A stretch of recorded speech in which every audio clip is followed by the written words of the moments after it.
N'étant pas dans le secret des dieux, je ne parlerai que science, je ne parlerai que le problème que la non-maîtrise des naissances pourrait causer, n'est-ce pas, au développement d'une société comme la nôtre, simplement. Et à ce niveau, il me semble que j'avais déjà dit, il n'y a pas si longtemps que ça, que est-ce que le développement, le bien-être simplement de l'individu n'est pas corrélé, alors n'est pas négativement corrélé au nombre de têtes par ménage. Et à cette question, je crois que beaucoup ont répondu par l'affirmative. Et donc, plus on est nombreux dans une famille, moins le bien-être est négativement impacté. Et donc, pour améliorer le bien-être, agir sur le nombre de têtes par ménage reste une option très pertinente. En tout cas, à mon sens, d'agro-socio-économie sur le développement. C'est la première observation. Mais la seconde observation, il me semble que de façon structurelle, nos pays et nos nations en développement ont un problème de planification. Et quand on parle de planification, c'est que lorsque vous observez un peu, on observe de façon structurelle que rien n'est véritablement planifié. Et en cas de catastrophe, en cas de malheur, en cas d'imprévu, rien de prévu pour gérer, sauf l'espoir d'une hypothétique intervention ou aide étrangère qui, du reste, est considérée comme un dû historique. C'est dans cette navigation à vue que nous évoluons et il me semble aujourd'hui qu'il faudrait avoir, n'est-ce pas, la volonté politique, le courage d'aller vers une planification rigoureuse qui pourrait porter un développement véritablement durable.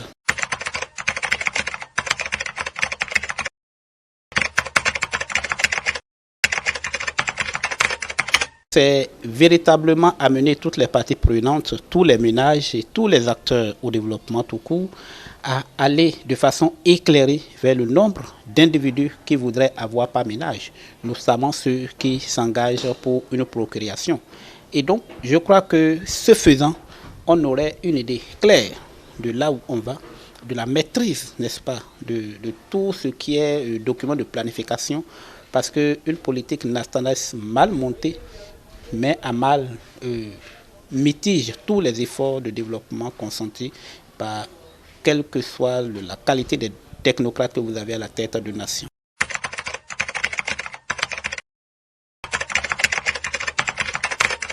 Le scientifique que je suis ne pourra pas vous dire que vous, il vous faut 2 enfants par votre ménage, vous, il vous faut 3, il vous faut 4, il vous faut 1. Il faut dire qu'il y a une jurisprudence à la matière qui a quand même prouvé des résultats assez lamentables de cette politique de limitation des naissances. Et pour copier l'histoire, il vaut mieux copier la page, la ligne la plus rectiligne.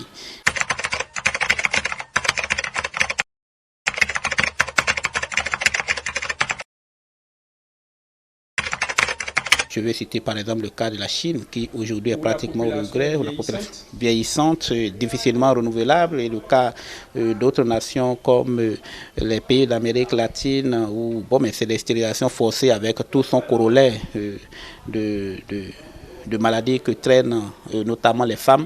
Je pense que ce n'est pas vraiment la meilleure, c'est pas l'idée, et je ne suis pas sûr que les politiques, en allant, en demandant, en pensant à une assise nationale, ne soient pas dans la logique, ça c'est mon avis, hein, c'est personnel, qu'on puisse imposer, mais bon, que des débats puissent être menés autour, que tout le monde comprenne l'enjeu et décide de façon éclairée à avoir le nombre d'enfants, à avoir le nombre de têtes par ménage en tenant compte des autres facteurs. Il me semble aussi avoir entendu, pour ceux qui ne sont pas forcément d'avis pour une limitation, les arguments mis en avant, c'est la superficie de l'Afrique qui serait beaucoup plus étendue que d'autres pays qui ont 3 fois sa population, tout ça. Bon, certes, je fais bien de ces remarques qui du reste sont justes, mais il me semble qu'on s'interroge sur le fait que est-ce que simplement l'aspect financier, l'aspect foncier, je veux dire, l'aspect foncier peut suffire à lui seul pour porter le développement, pour porter la richesse d'une nation.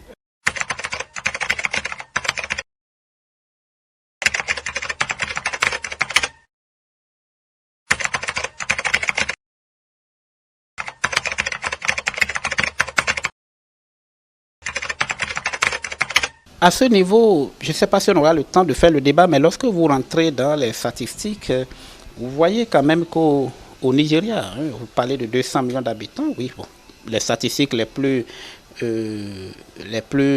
affinées vont au-delà.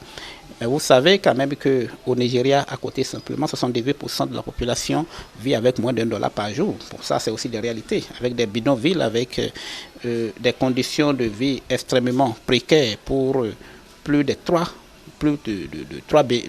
Nigérians sur 5. Et donc, bon, lorsque vous intégrez tout ça, c'est vrai qu'une population nombreuse, c'est un marché de consommation, c'est quand même l'attrait, n'est-ce pas, ça attire beaucoup de multinationales qui viennent.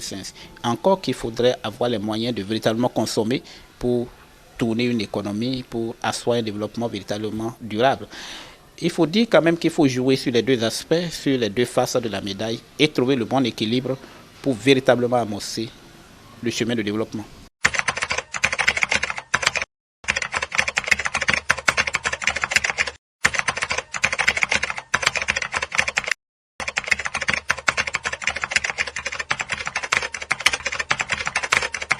Mon rôle de scientifique n'est pas de défendre l'action d'un gouvernement ou de dire, bon, mais c'est une future responsabilité ou alors c'est une bonne chose. Mon rôle, c'est de parler science. Et ce que je sais, c'est que lorsque vous voulez asseoir véritablement les politiques de développement, ça se base sur des documents, ça se base sur de la planification. Et aujourd'hui, c'est une science. Et lorsque cette science, lorsque cette planification se trouve véritablement mise à mal par une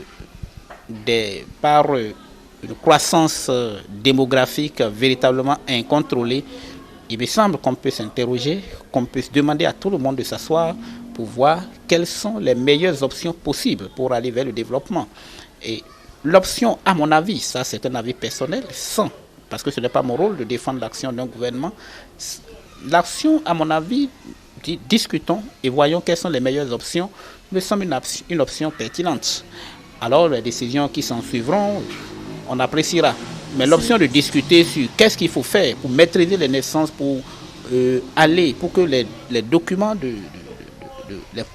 les documents de planification puissent être les plus réalistes possibles et ne pas être faussés par des biais d'une démographie incontrôlée, l'option me semble pertinente.